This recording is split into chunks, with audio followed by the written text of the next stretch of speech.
এখানে কেউ আসবে না, সবাই বাবা, সবাই বাবা। হ্যালো,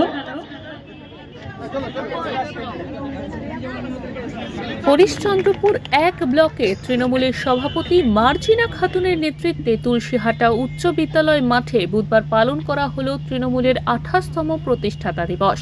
চাচল ৪৫ নম্বর বিধানসভার অন্তর্গত তুলসীহাটা, কুশিদা, বরই ও রশিদাবাদ অঞ্চলের প্রায় ৫,০০০ মানুষ এই প্রতিষ্ঠাতা দিবসে উপস্থিত হয়। এলাকার প্রায় ২,০০০ দুস্থ মানুষের মধ্যে শীত বস্ত্র বিতরণ করা হয়। উপস্থিত ছিলেন তৃণমূল জেলা সভাপতি আব্দুল রহিম বক্সি, চাচল বিধানসভার বিধায়ক নিহার রঞ্জন ঘোষ, জেলা পরিষদের কৃষি ও সেচ সমবায় কর্মাধ্যক্ষ রবিউল ইসলাম এবং জেলা পরিষদের সদস্য বুলবুল খান সহ অন্যান্য নেতৃত্বরা। লক্ষ্মী যদি থাকে আগামী ২৬ বিধানসভায় এই মা লক্ষ্মীরাই জড়িয়ে ভরে দিবে মমতা ব্যানার্জি। ২৬ আমার ২৫০ সিটে এই মা লক্ষ্মীরাই ভোটটা দিবে। কেননা মা লক্ষ্মীদের ঝুলিতে লক্ষ্মীর ভান্ডার ঢুকে, মহিলাদের কন্যাশ্রী ঢুকে, যুবশ্রী ঢুকে, যুবদের জন্য স্বাস্থ্য সাথী কার্ড, জন্ম থেকে মৃত্যু পর্যন্ত কেউ বলতে পারবে না যে কারো বাড়িতে মমতা ব্যানার্জির ছোঁয়া নেই।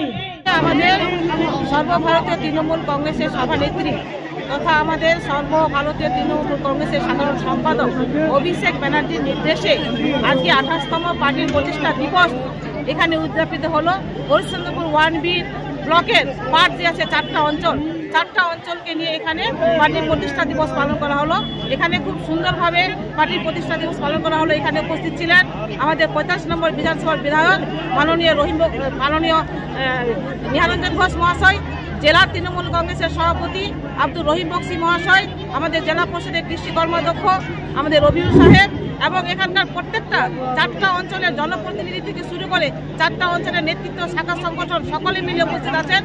জানান যেটা পরিষ্কার বক্তব্য, আপনারা ২০২১-এর নির্বাচনে দেখেছেন বিজেপি দিল্লির মাটি থেকে যেভাবে পশ্চিমবাংলাকে হেরাস করার যে একটা চক্রান্ত, একে একে ক্যাবিনেট যারা মন্ত্রী, যারা দলের সর্বোচ্চ নেতৃস্থানীয় পশ্চিমবাংলার মাটিতে বারে এসছেন। পশ্চিমবাংলার মাটিতে কিন্তু আপনারা দেখেছেন ২১-এর নির্বাচন মানুষ কিন্তু ছুঁড়ে ফেলেছে। আগামী ২৬-এর নির্বাচন মানুষের যে গণতান্ত্রিক অধিকার, মানুষের যে ডেমোক্রেসি, মানুষের যে সংবিধান, আজকে দিল্লির মাটিতে ভারতবর্ষের প্রয়াত প্রধানমন্ত্রী ডক্টর মনমোহন সিং দিল্লির মাটিতে আইন এনেছিলেন পার্লামেন্টে বসে, মানুষের জন্য খেটে খাওয়া মেহনতি মানুষের জন্য ১০০ দিনের টাকা। আজকে আবাস প্লাস প্রয়াত ইন্দিরা গান্ধী, সেই আবাস প্লাস যেটা আমরা প্রধানমন্ত্রী ঘর বলে আগে জানতাম, সেই আবাস প্লাসের টাকা কেন্দ্রীয় আইন করে যেই টাকাটা দিল্লি গভর্নমেন্ট দেওয়ার যে পরিকল্পনা নিয়েছিল, আজকে পশ্চিমবঙ্গকে মানুষকে সাধারণ খেটে খাওয়া মেহনতি মানুষের পেটে লাথি মারছে। খেটে খাওয়া মেহনতি মানুষ আজকে এই যে উপচে পড়া ভিড় জেগে উঠেছে সারা পশ্চিমবাংলার মাটিতে। আগামীতে আমরা যে আসন ২০২১-এর নির্বাচনে পেয়েছিলাম, দেখবেন ২৫০-র আপে আসন নিয়ে পশ্চিমবাংলার মাটিতে চতুর্থবারের জন্য মার্ক্সবাদী কমিউনিস্ট পার্টি ৩৫ বছর পশ্চিমবাংলার মাটিতে ছিল, ৭০ বছর মমতা ব্যানার্জি থাকবে, এতে কোনো সন্দেহ নেই। কারণ মানুষের জনমুখী কাজ, জনমুখী পরিকল্পনা, মানুষকে যেভাবে দুহাত তুলে মুখ্যমন্ত্রী মমতা ব্যানার্জি পশ্চিমবাংলার মানুষের জন্য দিচ্ছেন।